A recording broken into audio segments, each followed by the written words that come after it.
ମୋ ଦଶ ଦ୍ୱାର ସୁତ ଗାୟତ୍ରୀ ଜଟାନନ୍ଦ ବାଳ ସୂର୍ଯ୍ୟ ବୈକୁଣ୍ଠ ଜୀବ ଚନ୍ଦ୍ର ପୁରେ ମୋ ବାଇଶ ପାବଛ ଭାଗବତେ ଜ୍ଞାନ କଳାଚୂଳ ବୃଷଭ ଜୀବ ସୂର୍ଯ୍ୟ ଛାଡ଼ିଲେ ପରମ ଚନ୍ଦ୍ର ଲାଗେ ମରଣାତ୍ମା ପୂଜା ସଂସାର ଏଣୁ କୃଷ୍ଣ ସୂର୍ଯ୍ୟ ବଂଶାତ୍ମା ରାମ ଲାଭେ ବ୍ରହ୍ମାଣ୍ଡ ଷଣ୍ଢ ଗୋପାଳ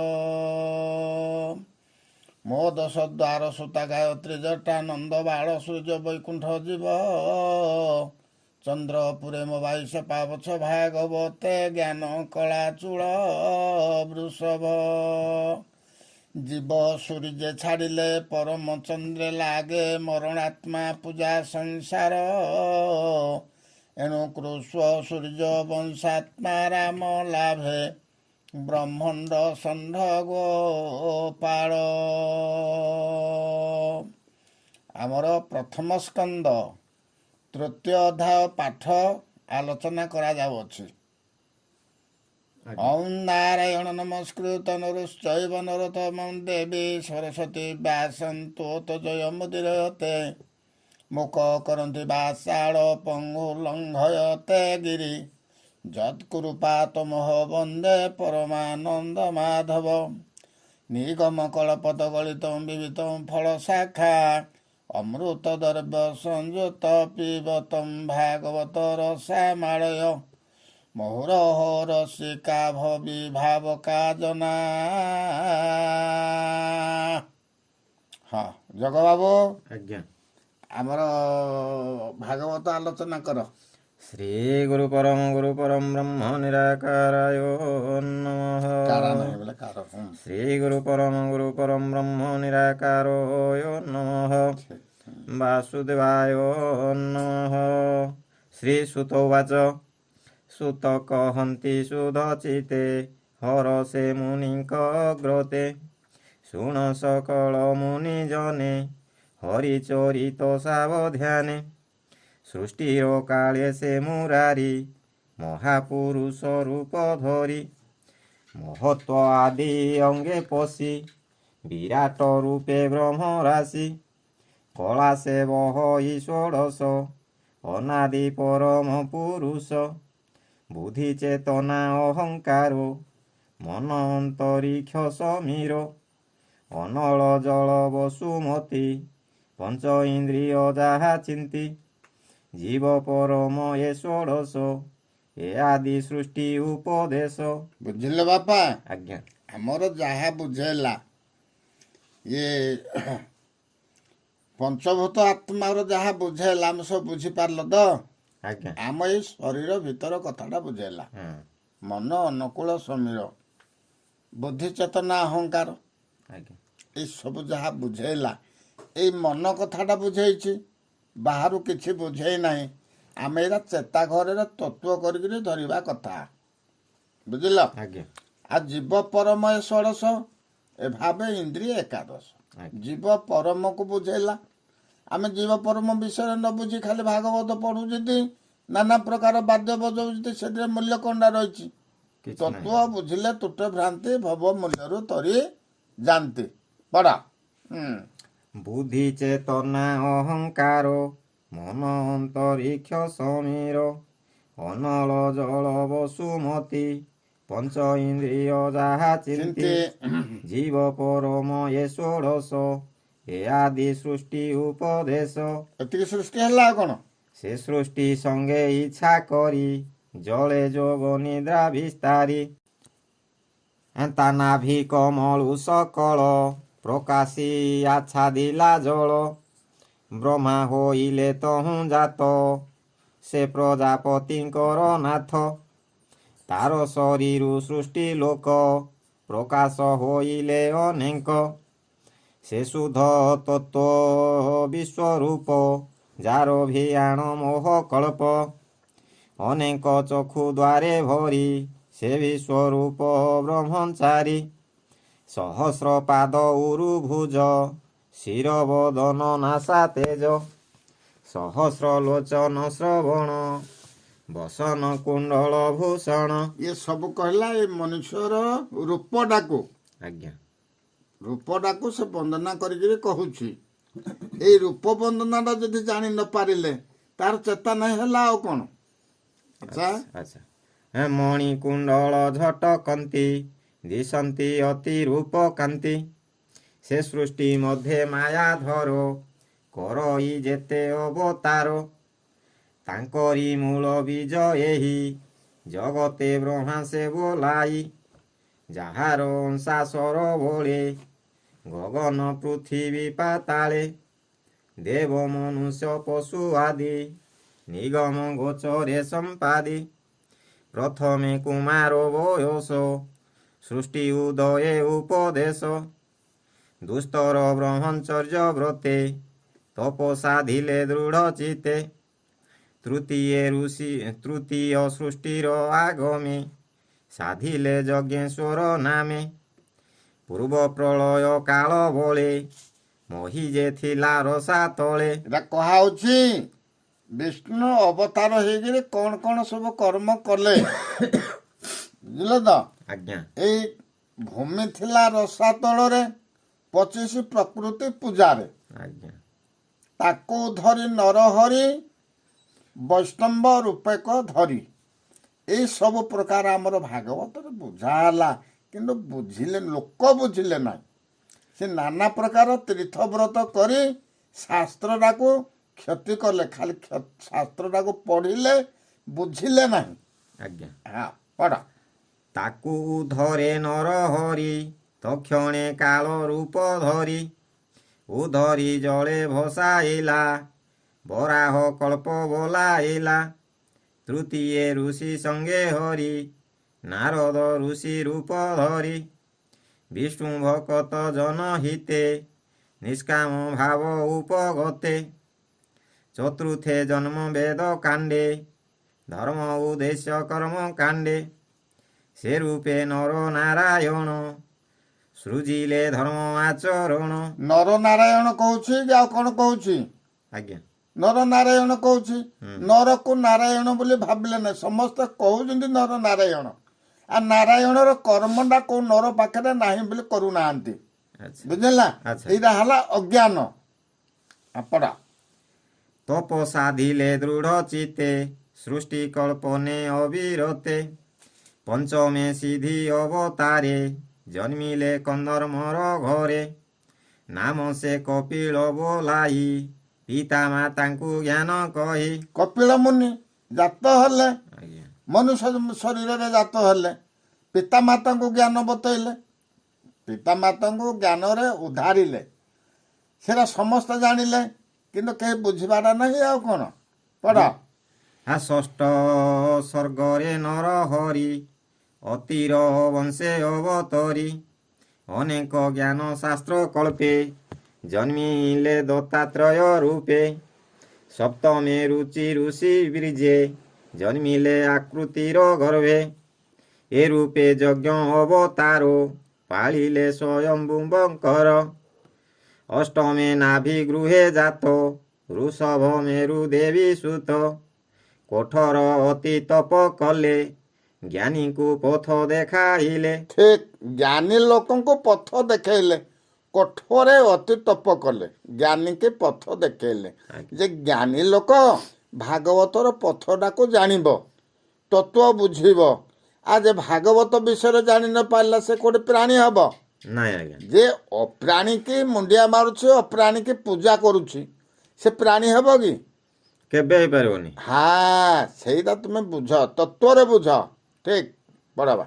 ନବମେ ପୃଥୁ ରୂପ ଧରି ବଳେ ଦୁହିଁଲେ ବସୁନ୍ଧରି କ୍ଷୀରେ ଧରଣୀ କରି ସମ ନାମ ବହିଲେ ଉଷୋତ୍ତମ ଦଶମେ ମତ୍ସ୍ୟ ରୂପ ହୋଇ ନାଦେ ଔଷଧ ବୀଜ ବହି ପ୍ରଳୟ ଜଳେ ବିହରିଲା ରବି କୁମରକୁ ରଖିଲା ଏକାଦଶରେ ଚକ୍ରଧର ଯେ ରୂପେ ଯଉ ଉପକାର ଯେ ରୂପେ ଜନ ଉପକାର, ଜନ ଉପକାର ପାଇଁ କଲେ।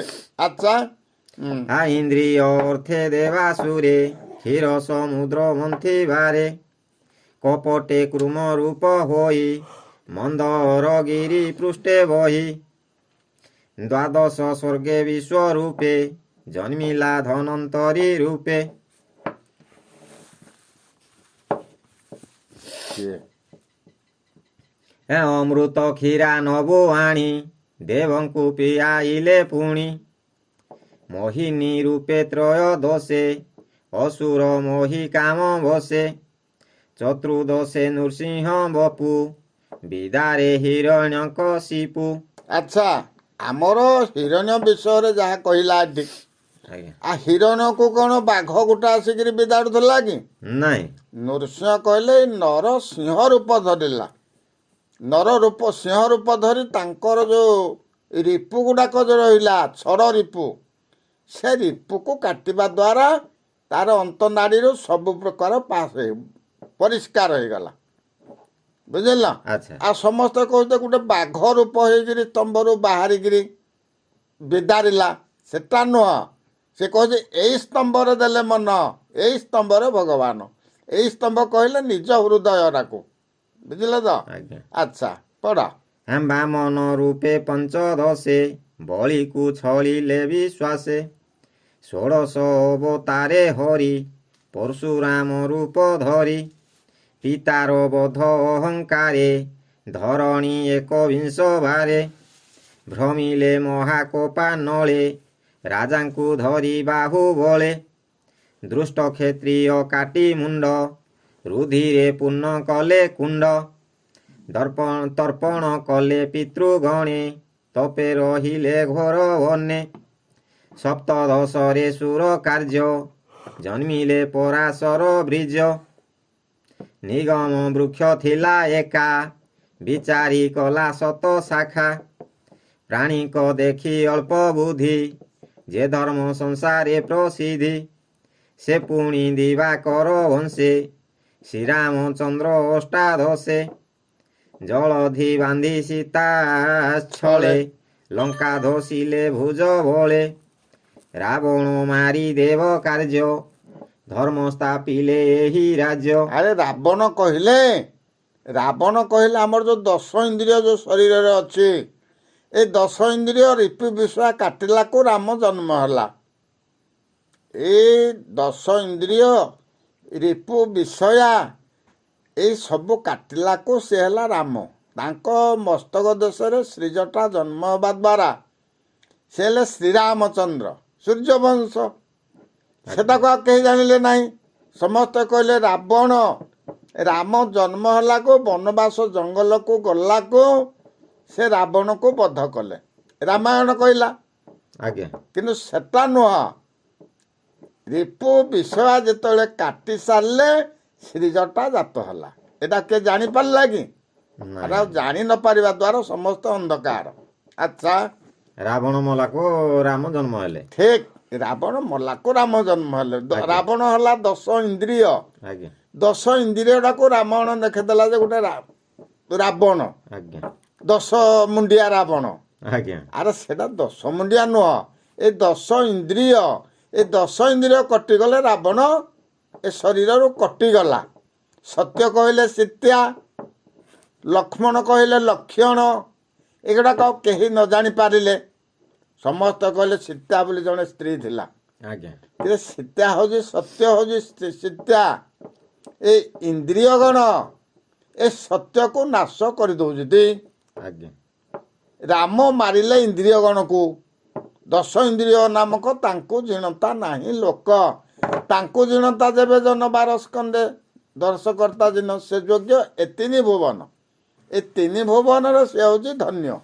ରାମ ହେଲା ତ। ଆଜ୍ଞା ଆଚ୍ଛା, ଊନବିଂଶତି ରୂପେ ହରି ଯାଦବ ବଂଶେ ଅବତରି। କୃଷ୍ଣ ଶରୀର ରାମ ତୁଲେ ଅବନି ଭାରା ନିବାରିଲେ। କଳି ଆଗମେ ଭାବଗ୍ରାହୀ ପାଷାଣ୍ଡ ଜନ ମନ ମୋହି। ବୁଧ ନାମରେ ଦ୍ୱିଜ ଘରେ ଜନ୍ମିଲେ କିକଟନ ଘରେ। ଜ୍ଞାନ ଉଦ୍ଦେଶ୍ୟ ଭଗବାନ ମୋହିଲେ ଅସୁରଙ୍କ ମନ। ଏମନ୍ତେ ଜନ୍ମ ଏକବିଂଶ ସୁଜନ ହିତେ ହୃଷିକେଶ। 21 ଅବତାର ହେଲା। ଏଇ ଜନ ଉପକାର ପାଇଁ ହୃଷିକେଶ ଅବତାର ଜନ୍ମ ହେଲା। ଆଜ୍ଞା। ଜନ ଉଦ୍ଧାର ପାଇଁ ଏ ମାନବ ଜନ୍ମ ଉଦ୍ଧାର ପାଇଁ ବୋଲି ସତ୍ୟ କଥାଟା କୁହାହେଲା ଯେ କାଠ ଫଟ ପାଷାଣ ଯେତେ ପୂଜା କରୁଛନ୍ତି ସେ ନାରାୟଣ ପ୍ରଭୁ ନୁହନ୍ତି। ଏ ଆଚ୍ଛା ସକଳ ଘଟରେ ନାରାୟଣ ଅଛନ୍ତି। ତାଙ୍କୁ ଚେତାବନୀ ଦେଲା। ଆଚ୍ଛା। ଆଚ୍ଛା ସେ ପୁଣି କଳି ଯୁଗ ଅନ୍ତେ ରାଜାକୁ ଦେଖି ଏ ଜଗତେ ନିର୍ଦୟ ହୃଦେ ପ୍ରଜା ମାରି ଧନ ଜୀବନ ନିତ୍ୟ ହରି। ଆମେ କହୁଛେ ରାଜା ହରିଲା। ଆରେ ରାଜା ହେଇଛି କିଏ? ଏଖୁଣି ଆମର 36 ବର୍ଣ୍ଣରେ ରାଜା ହେଲା ବିପ୍ର ବ୍ରାହ୍ମଣ। ଏଇ ବିପ୍ର ରାଜା ହେଇକିରି ଏ ସମସ୍ତଙ୍କୁ ତଣ୍ଡିକିରି ଖାଉଛି, ଭିକ ମାଗୁଛି, ବୁଝିଲା। ଆଜ୍ଞା ଏଥିପାଇଁ ରାଜା କିଏ ବୋଲି ଆଉ ଜାଣିପାରିଲେ ନାହିଁ। ଆରେ ଏଇ ଯୋଉ ଦାନ ଯଜ୍ଞ ତୀର୍ଥ ବ୍ରତ ଜପ ତପ କର୍ମ ଗୁଡାକ କରୁଛି କିଏ କରୁଛି? ମାଳି ବିପ୍ର ଭଣ୍ଡ ତପସ୍ୀ ଇତ୍ୟାଦି ଯେତେ ଏମାନେ ଧ୍ୱଂସ କରିକି ଠକିକିରି ଖାଇଲେ।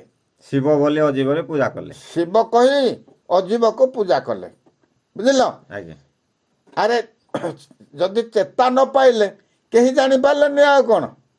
ଆଚ୍ଛା ସେ କୋପେ ବିଷ୍ଣୁ ଯଶା ଘରେ ଜନ୍ମିବେ କଳଙ୍କି ଅବତାରେ। ଠିକ୍ ବିଷ୍ଣୁ ଯଶା ଘରରେ ଜନ୍ମ ହେଲେ କଳଙ୍କି ଅବତାରେ, ବୁଝିଲେ ତ। ଆଜ୍ଞା ସେଠୁ କ'ଣ କହୁଛି? ମନରୁ ଅତି ବଳବନ୍ତ ଆସ ଅସହା ରହି ଜଗନ୍ନାଥ। ମନରୁ ଅତି ବଳବନ୍ତ। ଅଶ୍ଵ ଆରୋହୀ କହିଲେ, ଅଶ୍ଵ କହିଲେ ଘୋଡ଼ା କହିଲେ, ଆଜ୍ଞା ବୁଝିଲେ ତ। ଏ ମନ ଅଶ୍ଵକୁ ସେ ଭ୍ରମଣ କରି ଏ ଜଗତରେ ଯେତେବେଳେ ଯେତେ କଳଙ୍କ ଥିଲା, କଳଙ୍କ କ'ଣ ଥିଲା? ଏଇ ଯେଉଁ ନାନା ପ୍ରକାର ଯେଉଁ ପୂଜା କରାହେଉଛି ଏଇଟା ହେଉଛି କଳଙ୍କ। ଏ ସମସ୍ତଙ୍କଠୁ କଳଙ୍କ ଛଡ଼େଇବା ପାଇଁ ସେଠୁ କଳଙ୍କି ଅବତାର ହେଲେ, ବୁଝିଲା। ଆଜ୍ଞା। ଆଚ୍ଛା କ'ଣ କହୁଛି ସେଠୁ? ସୁନନ୍ଦ ଖଡ଼ଗ କରେ ଧରି ଦୃଷ୍ଟ ରାଜାଙ୍କୁ ବେଗେ ମାରି ଅଳପ ପ୍ରଜା ଜନ ଶେଷ ଦୟାଲ ଭିବେ ଆଶ୍ୱାସ। ବୁଝିଲ। ଆଜ୍ଞା। ମାନେ ସେତେବେଳକୁ ଶେଷକୁ ରହିବେ କେତେ? ଅଳ୍ପ ପ୍ରଜା ରହିବେ, କେହି ଆଉ ଧର୍ମ ପଥଟାରେ ରହିବେ ନାହିଁ। ଆଗରୁ ସମସ୍ତେ କାଠ ପଥର ପୂଜା କରୁଛନ୍ତି ତ। ଆଜ୍ଞା ଏଇଭଳି ଯେତେବେଳେ କଳଙ୍କି ଅବତାରରେ ବୁଝା ହେଲା, ସବୁ ଲୋକଙ୍କୁ ବୁଝାଗଲା ଏଇରା ମହାପୁରୁ ନୁହନ୍ତି ବୋଲି, କିନ୍ତୁ କେହି ଆଉ ମାନୁନାହାନ୍ତି। ସକଳ ଜୀବଘଟ ନାରାୟଣ ବୋଲି କହିଲେ ବି ଆଉ ସେ ମାନୁନାହାନ୍ତି। ସୁନନ୍ଦ ଖଡ଼ଗ ଧରି ଏ ଜ୍ଞାନ ଖଡ଼ଗ, ବୁଝିଲେ ତ। ଆଜ୍ଞା ଯୋଜନ ବିସ୍ତାର ଜ୍ଞାନ ଖଡ଼ଗ, ଏ ଜ୍ଞାନ ଖଡ଼ଗରେ ଛେଦା ହଉଛି। ରାଜାଙ୍କୁ ବେଗେ ମରାଗଲା। ଆଚ୍ଛା ଆଚ୍ଛା। ଆରେ ଯେ ସୁନନ୍ଦ ଖଡ଼ଗ ଯୋଉ କହିଛି, ଆରେ ସୁନନ୍ଦ ଖଡ଼ଗ ହେଲା ଜ୍ଞାନ ଖଡ଼ଗ। ଆଜ୍ଞା ଯୋଜନେ ବିସ୍ତାର ଜ୍ଞାନ ଖଡ଼ଗ ଛେଦୁଛି ଅଧର୍ମ କର୍ମ ଗୁଡ଼ାକ, ବୁଝିଲେ ତ। ଆଜ୍ଞା ଏଇ ଯୋଉ ଅଧର୍ମ କର୍ମ କରାହଉଛି ସେ ଅଧର୍ମ କର୍ମଟାକୁ ସେ ଛେଦୁଛି। ଏରା ନୁହଁ, ଏ କର୍ମ ନୁହଁ, ଏରା ସତ୍ୟର ନୁହଁ, ଏଟା ନାରାୟଣର କର୍ମ ନୁହଁ, ବୁଝିଲା। ଆଜ୍ଞା। ଆଚ୍ଛା ଅଳପ ପ୍ରଜା ଜନ ଶେଷ ଦୟାଲ ଭିବେ ଆଶ୍ୱାସ। ସେ ସତ୍ୟ ନିଧି ମାୟା ଧର ଅସଂଖ୍ୟ କରେ ଅବତାର। ଯଥା ଅକ୍ଷୟ ହ୍ରଦ ଦେହେ ସହସ୍ର କ୍ଷୁଦ୍ର ନଦୀ ବହେ। ଋଷି ଦେବତା ମନୁ ରାଜା ଯେ ମନୁ ପୁତ୍ରେ ମହାତେଜା। ଏ ଆଦି ଯେତେ ପ୍ରଜାପତି ବିଷ୍ଣୁର ଅଂଶେ ଜନ୍ମ ହୁଅନ୍ତି। ବୁଝିଲ। ଆଜ୍ଞା ବୁଝିଲ ପିଲେ। ଆମର ଯାହା ପ୍ରଭୁ ବୁଝେଇଲେ, ବିଷ୍ଣୁ ଅଂଶରେ ସମସ୍ତେ ଅବତାର ହେଲେ। ହୁଁ ସକଳ ଜୀବେ ନାରାୟଣ ବସନ୍ତି ଅନାଦି କାରଣ, ସେଥିପାଇଁକି କୁହାଗଲା। ଆଜ୍ଞା ଅନେକ ଜନ୍ମ ତପ ଫଳେ ମନୁଷ୍ୟ ଜନ୍ମ ମହିତଳେ। ମନୁଷ୍ୟ ଦେହେ ଦିବ୍ୟ ଜ୍ଞାନ ଦେଖି ସନ୍ତୋଷ ଭଗବାନ। ଆମ ଘଟରେ ଯୋଉ ପ୍ରଭୁ ଅଛି, ସେ ଆମ ଜ୍ଞାନ ଦିବ୍ୟ ଜ୍ଞାନ ଦେଖିଲେ ସେ ସନ୍ତୋଷ ହୁଅନ୍ତି, ବୁଝିଲ। ଆଜ୍ଞା ଆଉ ସେଟାକୁ ଆଉ କେହି ନାହିଁ ବୁଝିପାରିଲେ। ଆଚ୍ଛା ପଢ଼। କେ ଅଂଶେ କେତେ କଳା ହୋଇ ବିଭୂତି ଗୁଣେ କେ ଜନ୍ମଇ। ସକଳ ଅବତାର ସାର କିଅ ବା ଦେବା ପଟାନ୍ତର। ନିଜ ମୂରତି ଚକ୍ରଧର ସ୍ୱୟଂ ଶ୍ରୀକୃଷ୍ଣ ଅବତାର। ଏଇଟା କହିଦେଲା ନିଜ ମୂରତି ହେଲା ଚକ୍ରଧର। ନିଜ ମୂରତିଟା, ନିଜ ମୂରତି ଯଦି ଚକ୍ରଧର ହେଲା, ଆମେ ଅନ୍ୟ ଆଡେ ଭାବିବା ଆଉ କ'ଣ କି ଅନ୍ୟକୁ ପୂଜିବା କ'ଣ ଆମର ଦରକାର ଅଛି। ଆଜ୍ଞା। ଆଚ୍ଛା ପଢ। ଏମନ୍ତେ ନାନା ରୂପ ଧରେ ସେ ହରି ସଂସାରେ ବିହରେ ଦୃଷ୍ଟଙ୍କ ବଳ ତେଜ ହରି ସଂସାରେ ରଖେ ନର ହରି ବିଷ୍ଣୁର ଜନ୍ମ କର୍ମ ବାଣୀ ଯେ ଏହା ଯତ୍ନେ ନିତ୍ୟ ଶୁଣି ରାତ୍ର ଦିବସ ମଧ୍ୟରେ ଯେବେ କାଳ ବଞ୍ଚନ୍ତି କୃଷ୍ଣ ଭାବେ ସେ ଦୁଃଖ ସଙ୍କଟ ତରନ୍ତି ଜନ୍ମ ମରଣେ ନାହିଁ ଭ୍ରାନ୍ତି। ଠିକ ବୁଝିହେଲା। ଆଜ୍ଞା। ସେ ଦୁଃଖ ସଙ୍କଟରୁ ତରନ୍ତି ଯେ ସବୁବେଳେ ବିଷ୍ଣୁ ନାମ ଗାୟନ କରେ। ଆଉ ସେଟା ତ କେହି ଗାୟନ କଲେ ସେଟା କେହି ଜାଣିପାରୁନାହାନ୍ତି ଆଉ। ଜୀବ ଦେହେ ନାରାୟଣ ବୋଲି କେହି ଜାଣିପାରୁନାହାନ୍ତି। ବିଷ୍ଣୁ ଜନ୍ମ ଜନହିତେ ଏମନ୍ତେ ନାନା ରୂପ ଯେତେ ସ୍ୱଭାବେ ରୂପ ଯାର ନାହିଁ ନିଲେପ ନିରଞ୍ଜନ ସେହି ମାୟାର ଗୁଣେ ବିରଚିତ ମହତ ଆଦିରୁ ସମ୍ଭୂତ ଯେ ସନେ ମେଘ ଶୂନ୍ୟ ଥାଇ ଗଗନେ ଧୂଳି ଯେ ଉଡ଼ଇ ତାହାକୁ ଦୃଷ୍ଟି ଊର୍ଦ୍ଧ୍ୱେ ଦେଖି ଯେ ସତ୍ୟ ପ୍ରାୟ ଉପଲକ୍ଷୀ ତାହାଙ୍କୁ ବୋଲି ଜ୍ଞାନହୀନ ଏବେ ହୋ ଶୁଣ ମୁନି ଜନ ସ୍ୱଭାବେ ଦୃଶ୍ୟ ବର୍ଣ୍ଣ ନୁହେଁ ଗୁଣ ଆବରି ଦେହ ବହେ ଏଣୁ ଏ ଜୀବ ରୂପ ବହି ଜନ୍ମ ମରଣ ପଥେ ଥାଇ। ଜୀବର ଗୋଟେ ରୂପ ଅଛି। ଆଜ୍ଞା। ସେ ଜନ୍ମ ମରଣ ଏଇଟା ଜନ୍ମ ଏଇଟା ମରଣ ସେ ଜାଣୁଛି କିନ୍ତୁ ସେ ପଥଟାକୁ ଆବୁରୁଛି। ଆଚ୍ଛା। ହଁ ଆଚ୍ଛା। ସମ ଅସମ ରୂପ ଯେତେ ସମ୍ଭବେ ବିଷ୍ଣୁ ମାୟାଗ୍ରସ୍ତେ ବିଷ୍ଣୁ ମାୟାରେ ସବୁ ଗ୍ରସ୍ତ ଅଛନ୍ତି ଆଉ କ'ଣ। ଆଜ୍ଞା। କିନ୍ତୁ ସମସ୍ତଙ୍କୁ ସମାନ ଶକ୍ତି ଦେଇଛି। ହଁ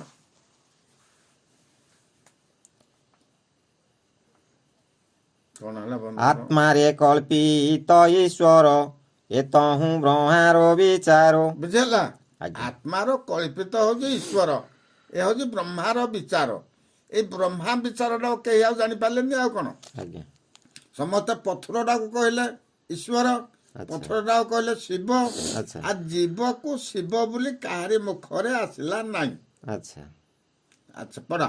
ମାୟା ମିଶ୍ରିତ ପ୍ରାଣୀ ଦେବେ ନିରସ୍ତ ହୋଇ ଜ୍ଞାନ ଭାବେ ତେବେ ଆତ୍ମାରେ ଆତ୍ମା ଦେଖି ନିର୍ମଳ ମହିମା ନିରେଖି ଏମନ୍ତେ ଜନ୍ମ କର୍ମ ଯେତେ ବିଚାର କରି ବେଦ ମତେ। ଠିକ ଏଇ ଜନ୍ମ କର୍ମ ଯେତେ କରାଗଲା ବେଦ ମତରେ ବିଚାର ଅଛି, ଶାସ୍ତ୍ର ମତରେ ବିଚାର ଅଛି। ଆଜ୍ଞା।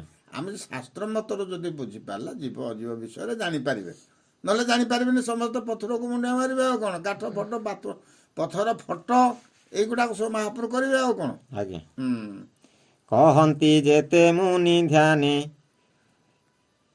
ଏ ନ ଘଟଇ ଅନୁମାନେ ପରମାନନ୍ଦ ରୂପେ ଚିତ ଯେ ସେ ହୁଅଇ ମିଶ୍ରିତ ତେବେ ସମତ ବ୍ରହ୍ମ ଜ୍ଞାନ ଜାଣଇ ତତ୍ତ୍ୱଜ୍ଞାନୀ ଜନ ତାହାର ଜନ୍ମ କର୍ମ ନାହିଁ ବେଦର ଗୁପ୍ତ ତତ୍ତ୍ୱ ସେହି ତାହାଙ୍କ ଜନ୍ମ କର୍ମ ଭାବେ କବିଏ ବର୍ଣ୍ଣନ୍ତି ସ୍ୱଭାବେ ଜନ୍ମ ଯାର ନାହିଁ ବିଚାର କରିବ ସେ କାହିଁ। ସେ ସେପରି ଗୋଟିଏ ଜନ୍ମ ହଉନାହିଁ, ସେ ସକଳ ଜୀବ ଘଟରେ ଭାଗ ଭାଗ ହେଇକିରି ଜନ୍ମ ହେଇଛି। ଆଉ ଖାଲି ଏଇଠି ନାରାୟଣ ବୋଲି ସେମିତି ଅଜନ ନାହିଁ। କର୍ମରେ ରହିଲା ଆମର ଧର୍ମ, କର୍ମରେ ରହିଲା ନାରାୟଣ। ବୁଝିଲେ ତ। ଆଉ ନାରାୟଣ ନର ଦେହେ ନାରାୟଣ ବୋଲି ପରୀକ୍ଷା ଦେଲା, କିନ୍ତୁ ଭାଗ ଭାଗ ହେଇକିରି ପ୍ରତ୍ୟେକ ଜୀବ ପାଖରେ ଅଛି। ଆଜ୍ଞା। ହଁ ହଁ ହଁ ହଁ ପରା। ଅମୋହ ଲୀଳା ନର ହରି ଆତ୍ମାରେ ବିଷ୍ଣୁ ମାୟା କରି ବ୍ରହ୍ମାଣ୍ଡ ସୃଜଇ ପାଳଇ ତାହାକୁ ଅନ୍ତେ ସେ ଭକ୍ଷଇ ପ୍ରାଣୀଙ୍କ ମଧ୍ୟରେ ଆତ୍ମାତନ୍ତ୍ରେ ଷଡ଼ବର୍ଗେ ଭୋଗ କରେ ନିତ୍ୟ ଏଣୁ ଈଶ୍ୱର ସେ ବୋଲାଇ କିସ ଉପମା ଦେବି ମୁହିଁ ଈଶ୍ୱର ଲୀଳା କର୍ମ ଯେତେ କେ ଜାଣିପାରେ ତର୍କ ମତେ। କେହି ତର୍କ ଖେଳିକିରି ଜାଣିପାରିବେନି। ଈଶ୍ୱର ମାୟାଟାକୁ ତର୍କ ଖେଳିକିରି କେହି ଜାଣିପାରିବେ ନାହିଁ। ସମସ୍ତେ ଜାଣିବେ ତତ୍ଵରେ। ଆଜ୍ଞା। ତତ୍ଵ ବୁଝିଲେ ତୁଟେ ଭ୍ରାନ୍ତି, ଭ୍ରାନ୍ତି ସବୁ ତୁଟିଯିବ। ତତ୍ଵ ନ ବୁଝିବା ଯୋଗୁଁ ସମସ୍ତେ ନାନା ପ୍ରକାର ତୀର୍ଥ ବ୍ରତ ଦାନ ଯଜ୍ଞ ଇତ୍ୟାଦି କରୁଛନ୍ତି। ଆରେ ସୂତା ବ୍ରତ ଗୋଟେ କରୁଛନ୍ତି। ଏ ସୂତା ବ୍ରତଟା କ'ଣ? ଏଇଟା କିଏ କରିଥିଲା? ଚାଣ୍ଡାଲୁଣି। ଚାଣ୍ଡାଲୁଣିର ଧନ ହେଇଗଲା ବୋଲି ସମସ୍ତେ ଚାଣ୍ଡାଲୁଣି କର୍ମଟା କଲେ। ଏଇ ସବୁ ପ୍ରକାର ଭ୍ରମରେ ଧର୍ମ ବୋଲି କହୁଛନ୍ତି। ଆଉ କ'ଣ? ଧର୍ମକୁ ଭ୍ରମ ବୋଲି ଚିନ୍ତି ଆଉ। ଆଚ୍ଛା ଆଚ୍ଛା ଆଚ୍ଛା ଆଚ୍ଛା ଠିକ୍। ହଁ ହଁ ପଢ଼। ଏହାର ଅଛି ଯେତେ ନାମ, ସ୍ୱଭାବେ ଯେତେ ଗୁଣ ଗ୍ରାମ। ନଟ ଯେ ସନେ ମାୟା କରି, ମୋହଇ କୁହୁକ ବିସ୍ତାରୀ। ଅଜ୍ଞାନୀ ଜାଣିବ କି ତାହା, ଦୂରଧିଗମ୍ୟ ବିଷ୍ଣୁ ମାୟା। ଏ କାଳ ଚକ୍ର ତାର ହସ୍ତ, କେ ଜାଣିପାରେ ତାର ଗ୍ରସ୍ତ। ସେ ହରି ପାଦ ପଦ୍ମ ବଧ, ଯେ ନିତ୍ୟ ପିଏ ମକରନ୍ଦ। ମକରନ୍ଦ ହେଲା କୃଷ୍ଣ ନାମ ହେଉଛି ମକରନ୍ଦ। ମକରନ୍ଦ ବୋଲି ସେମିତି ଗୋଟେ ତିଆରି ହେଇନାହିଁ। ଆଚ୍ଛା ମକରନ୍ଦ ଅମୃତ, ଅମୃତ ଯିଏ ପାନ କରୁଛି ସେଇଟା ହେଲା ମକରନ୍ଦ ପାନ। ଆଚ୍ଛା ବିଷ୍ଣୁଙ୍କର ନାମ ହେଲା ମକରନ୍ଦ ପାନ। ଆଚ୍ଛା ବିଷ୍ଣୁର ନାମ ଅଛି ମକରନ୍ଦକୁ କାହିଁରେ ପାନ କରନ୍ତି? କର୍ଣ୍ଣରେ, ଶ୍ରୁତି ପଥରେ। ବୁଝିଲା? ଆଜ୍ଞା ଶ୍ରୁତି ପଥରେ ମକରନ୍ଦ ପାନ କରନ୍ତି ଶ୍ରବଣ କୀର୍ତ୍ତନରେ। ଏଇଟା ବୁଝିପାରୁଛନ୍ତି କି ଲୋକେ? ନାଇଁ। ହଁ ସେଇଆ ହେଲା। ଆଉ କ'ଣ? ହିଂସା କପଟ ଦୂରେ ତେଜି, ସର୍ବାନୁକୂଳେ କୃଷ୍ଣେ ଭଜି। ଭକତ ଭାବେଣ ଭଜନ୍ତି, ସେ କୃଷ୍ଣ ମହିମା ଜାଣନ୍ତି। ଭକ୍ତମାନେ ସେମାନେ ଭଜନ୍ତି, କୃଷ୍ଣ ମହିମାଟା ସେମାନେ ଜାଣନ୍ତି। ଧନ୍ୟ ଜୀବନ ତାହାଙ୍କର, ସେ ହରି ଚରଣେ କିଙ୍କର। ସର୍ବ ଆତ୍ମାକୁ ଆତ୍ମା ଭାବେ, ଭଜନ୍ତି ନିତ୍ୟ ବାସୁଦେବେ। ଠିକ୍। ସର୍ବ ଆତ୍ମାକୁ ଆତ୍ମା ଭାବରେ ଭାବି ଯଦି ବାସୁଦେବ ସର୍ବଜୀବ ବୋଲି କୁହାହବ ତାହେଲେ ସେ ଚେତାବନୀ ପାଇଲା। ଚେତାଦନ ବୋଲି ଜାଣିବା। ଆଉ ଏମନ୍ତ ଭାବେ ଯେ ଭଜଇ, ଏ ମାୟା ତାକୁ ନ ଲାଗଇ।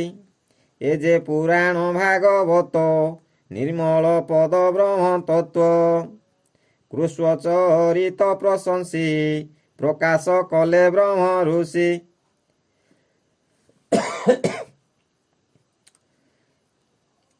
ଜୀବର ମୁଖ୍ୟ ଫଳ ଅର୍ଥେ, ଧନ୍ୟ ମଙ୍ଗଳ ଏ ଜଗତେ। ସର୍ବନିଗମ ଇତିହାସେ, ସାରକୁ ଧରି ମନ ତୋଷେ। ସର୍ବନିଗମ ଇତିହାସ, ଇତିହାସ କହିଲେ ତାଙ୍କ ନୀଳା ସମସ୍ତେ ଯଦି ଭଜିଲେ, ସମସ୍ତେ ଜାଣିଲେ, ସମସ୍ତେ ଚେତାଜନ ହେବେ। ଆଉ କ'ଣ? ଆଚ୍ଛା ଆତ୍ମାଜ୍ଞାନୀଙ୍କ ମଧ୍ୟରେ ସାର, ଯେ ସୁକ ରୂପେ ଅବତାର। ତାହାଙ୍କୁ ଭାଗବତ ଦୀକ୍ଷା, ଦେଇ କହିଲେ ଆତ୍ମା ଶିକ୍ଷା। ସେ ପୁଣି ପରକ୍ଷିତ ଆଗେ, କହିଲେ ଆତ୍ମା ଅନୁରାଗେ। ଠିକ୍। ଯେତେବେଳେ ଶୁକମୁନି ସେ ବିଷ୍ଣୁ ସେ ଆସିକିରି ସେ ପୃଥିବୀ ଭ୍ରମଣ କରି ସେ ହେଲା ପରୀକ୍ଷିତ ରାଜା, ତାଙ୍କୁ ବହୁତ ଆଶ୍ୱାସନ କଲା, ଆତ୍ମା ଶିକ୍ଷା ଆତ୍ମା ଶିକ୍ଷା ଦେଲା। ଆତ୍ମା ଶିକ୍ଷା ପାଇବା ଦ୍ୱାରା ପରୀକ୍ଷିତ ରାଜା ତାଙ୍କୁ ଆଉ ଛାଡ଼ି ପାରିଲେନି। ଆଉ କ'ଣ? ଆଜ୍ଞା। ହଁ ତାଙ୍କୁ ସେବା କଲେ। ଆଉ ସେ ପୁଣି ପରୀକ୍ଷିତ ଆଗେ, କହିଲେ ଆତ୍ମା ଅନୁରାଗେ। ବ୍ରାହ୍ମଣ ସାପେ ସେ ବି କଳେ, ନିବାସ କରି ଗଙ୍ଗା ଜଳେ। ପରମ ଋଷି ମେଳେ ଥାଇ, କୃଷ୍ଣ ଚରଣେ ମନ ଦେଇ। ଏ ଭାଗବତ ରସ ଶୁଣି, ତରିଲା ଭବ ତରଙ୍ଗିଣୀ। ସେ କୃଷ୍ଣ ନୀଳା କାର୍ଯ୍ୟ ଲାଭେ, ନିଜ ଭୁବନେ ପୁଣି ଯିବେ। ସଙ୍ଗତେ ଘେନି ଧର୍ମ ଜ୍ଞାନ, ନିଜ ଶରୀରେ ହେବେ ଲୀନ। ସେ ଅବତାର ହେଇଛନ୍ତି, ପୁଣି ଅବତାର ହେଇକି ଚାରିଗଲେ। ନର ଅବତାରରେ ନାରାୟଣ ଅବତାର। ଏ ନାରାୟଣ ନର ଅବତାର ହେଇଛନ୍ତି।